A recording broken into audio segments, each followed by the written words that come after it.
트럼프 대통령의 우크라이나 스캔들의 탄핵 조사를 공식화하는 결의안이 연방 하원을 통과했습니다.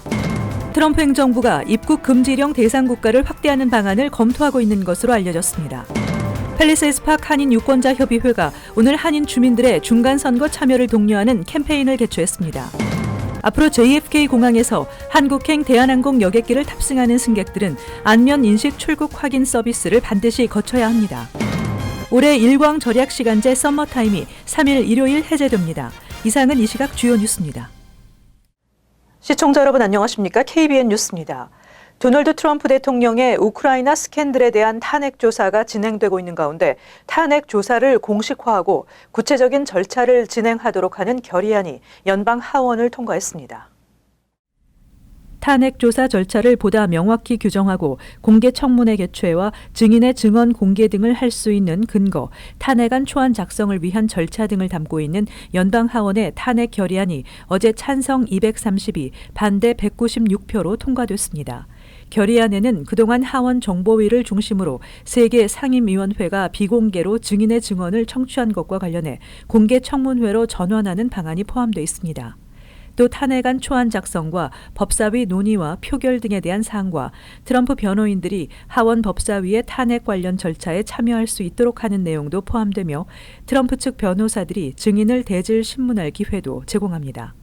백악관 측이 의회에 증인 신청, 소환을 제한할 수 있도록 하는 내용도 포함됐는데 다만 백악관이 하원의 문서 증인 요청을 거부할 경우 하원도 백악관의 요구를 거부할 수 있습니다.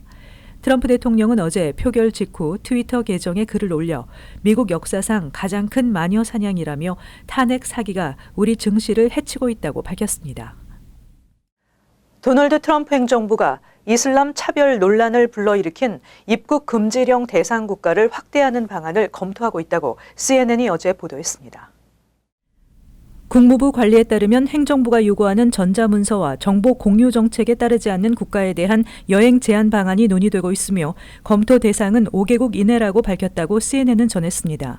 이 관리는 정책의 목표가 미국 접근권을 이용해 다른 정부가 미국의 정책을 준수하도록 하는 것이라며 적용 국가가 추가될 경우 여행 금지는 국가에 맞게 조정될 것이며 전면적 금지는 아닐 것이라고 전했습니다.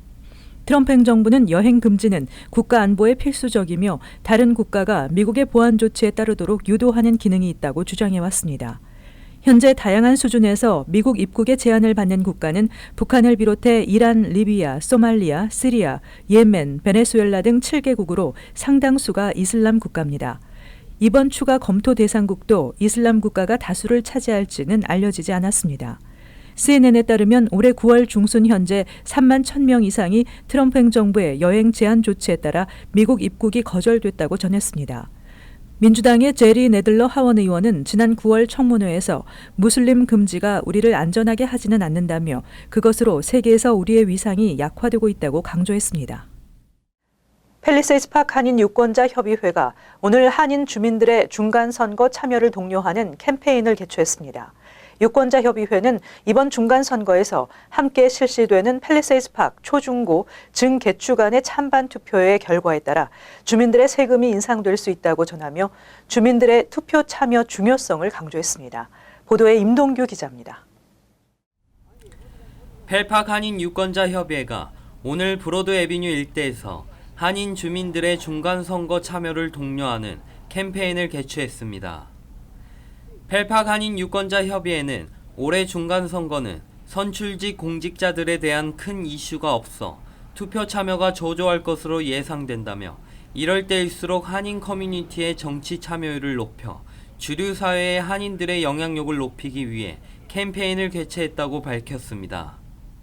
이때 우리가 한국 사람이 투표를 많이 하면은 주류 사회에서 한국 사람을 보는 눈이 틀려지고 우리의 위상이 올라갑니다. 그래서 이번만은 꼭 좀 나와서 투표를 하시고.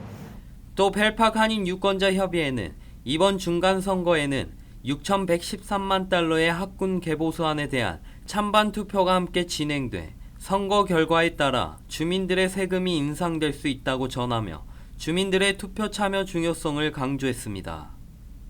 오는 5일 실시되는 팰리세이드 파크 중간 선거는 학군 개보수안에 대한 찬반 투표와 함께 2명의 시의원과 3명의 교육위원을 선출하는 투표가 함께 진행됩니다. KBN 뉴스 임동규입니다.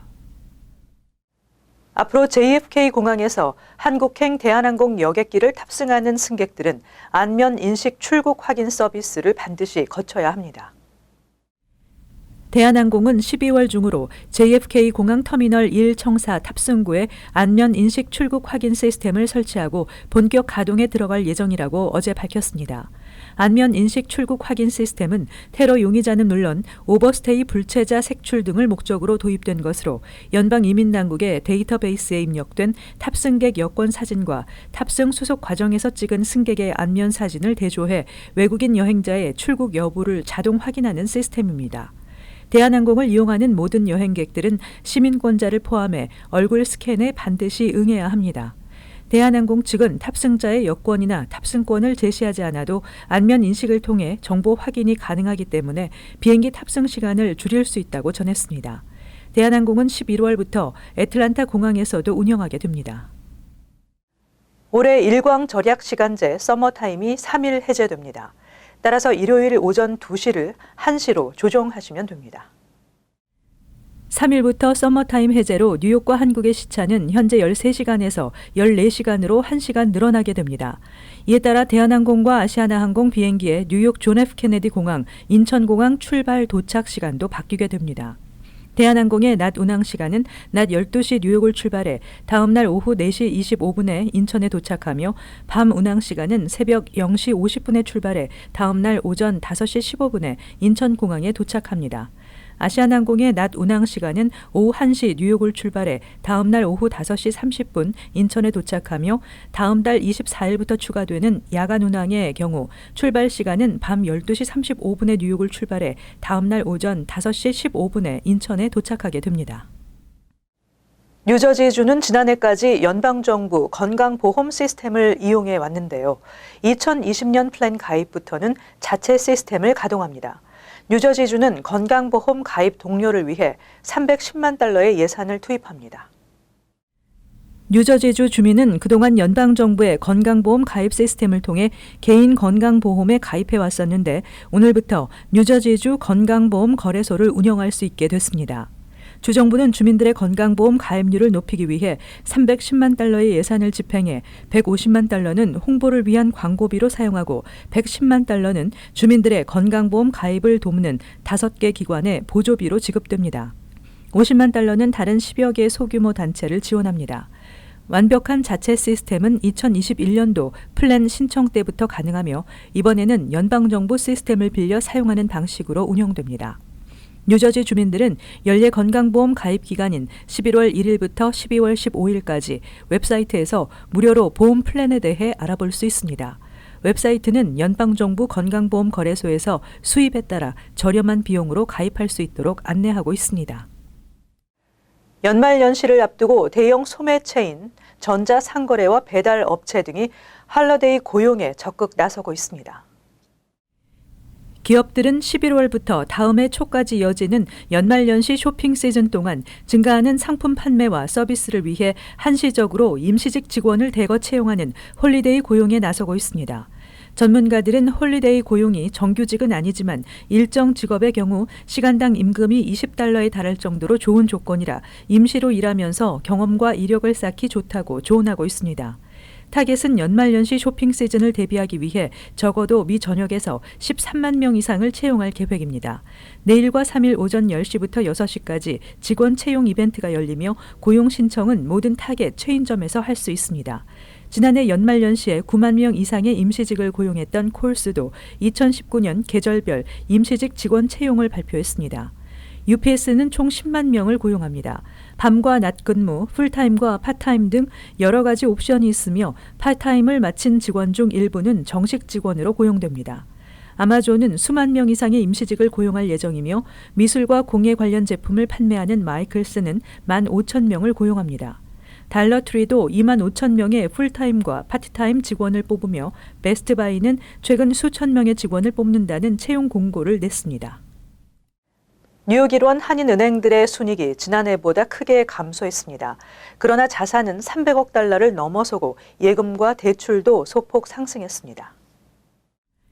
11개 한인은행들이 어제 연방예금보험공사에 보고한 2019년 3분기 기준 주요 실적을 분석한 결과 한인은행들의 총 순이익은 2억 4,825만 9천 달러로 지난해보다 13.0%나 감소했습니다.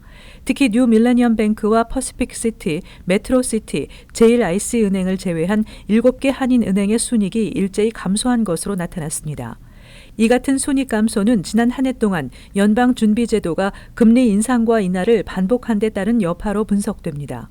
또 다른 원인으로는 한인 경기 침체에 따른 부실 대출이 늘면서 일부 은행들의 수익성에 악영향을 끼쳤으며 미 금융당국이 한국에 본사를 둔 은행들의 자금 세탁 방지를 위한 내부 감사와 통제 강화 등을 요구하면서 영업 위축과 관련 비용 증가로 이어졌다는 분석입니다.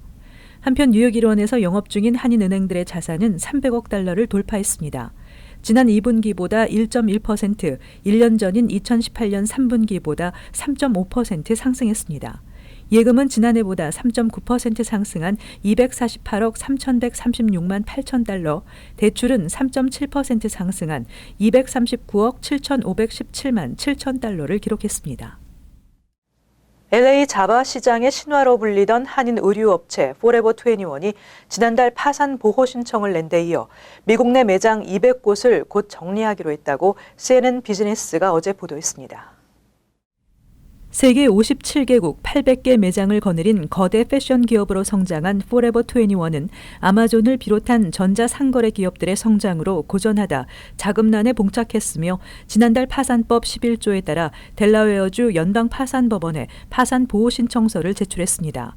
이후 포레버 21은 최대 350개 매장 폐점, 1,100명의 감원이라는 구조 조정 계획을 발표했고 그 일환으로 이번에 미국 내 매장 200곳을 폐점한다고 밝혔습니다. 포레버 21의 미국 내 매장 수는 549곳으로 정리 대상은 전체 매장의 36%에 달하고 있습니다. 포레버 21의 글로벌 매장 면적은 1,220만 제곱피트에 달하며 연간 임대료가 4억 5천만 달러에 육박하는 것으로 알려졌습니다. 포레버 21은 회사를 더 강한 조직으로 만들기 위해 새로운 방법을 모색 중이며 이는 온라인으로의 전환이 될 것이라는 전망이 나오고 있습니다.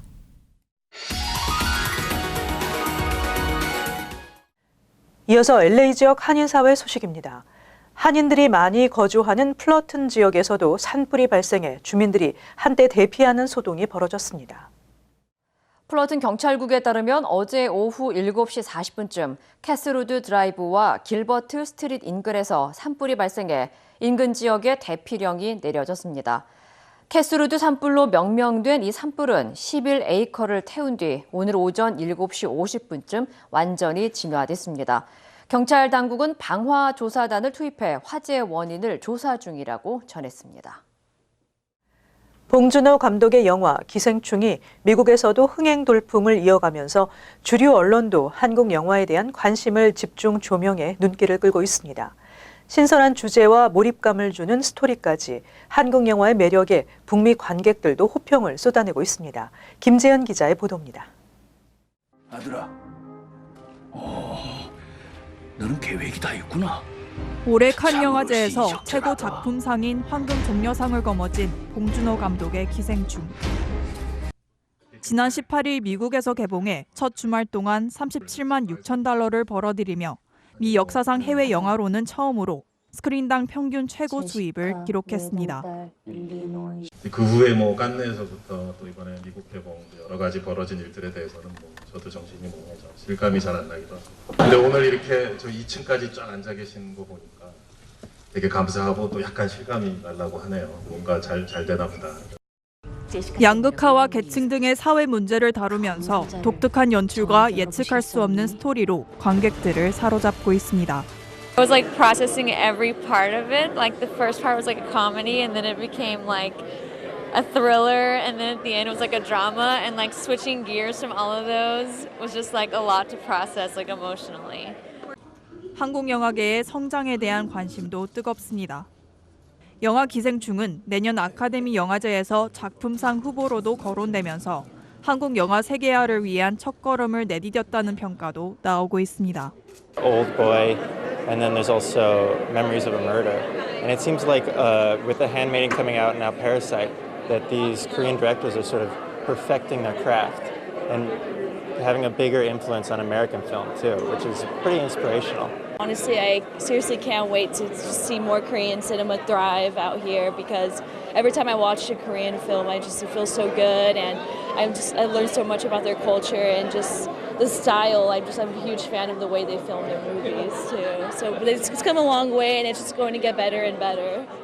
아직 한국 영화는 아카데미상 외국어 영화 부문에 최종 후보조차 올리지 못하고 있지만 기생충이 아카데미 벽을 넘을 수 있을지 기대를 모으고 있습니다.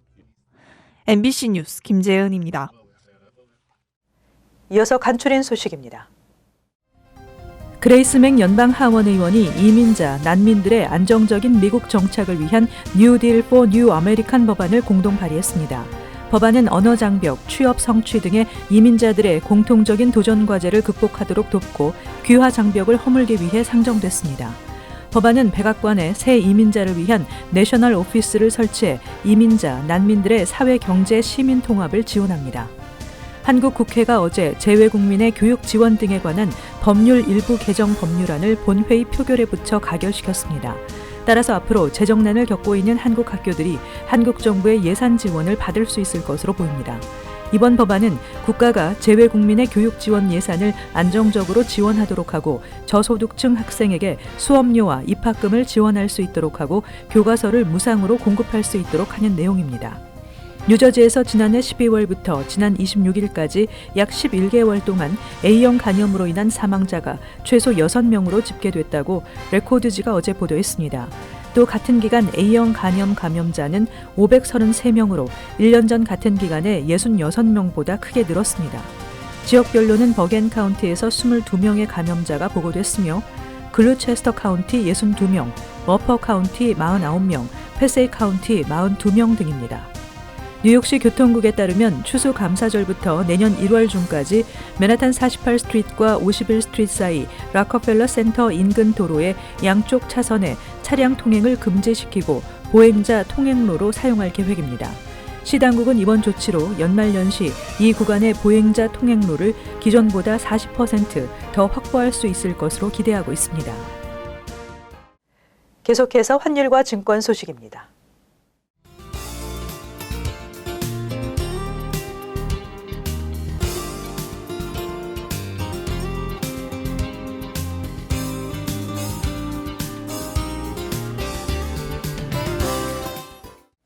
끝으로 날씨 전해드립니다. 토요일 대체로 맑겠습니다. 낮 최고 기온 54도, 섭씨 영상 12도, 밤 최저 기온 39도, 섭씨 영상 4도 예상됩니다. 일요일 역시 대체로 맑겠습니다. 월요일 맑은 날씨 이어지겠습니다. 이상으로 KBN 뉴스를 마칩니다. 즐거운 주말 되시기 바랍니다.